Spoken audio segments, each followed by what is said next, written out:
John Power'ın zavodudur.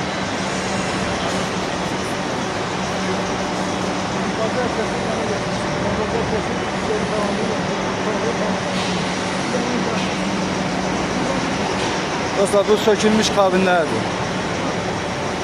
Bu halda hamısı burada istehsal olunur. Konvey şeklinde. Orada keçdi. Keçdə hamısı kraskalanır. Burada belə asılır hamısı, qurudulur. Sonra bu vəziyyətdə yığılır.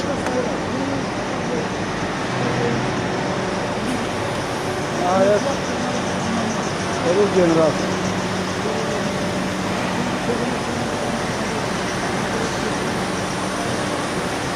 Burada Əşrəm müəllimdir.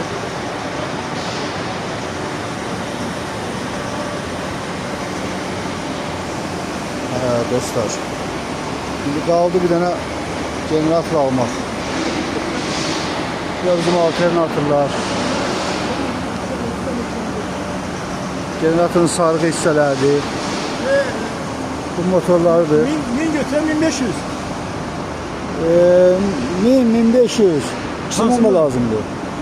750 koydum sana.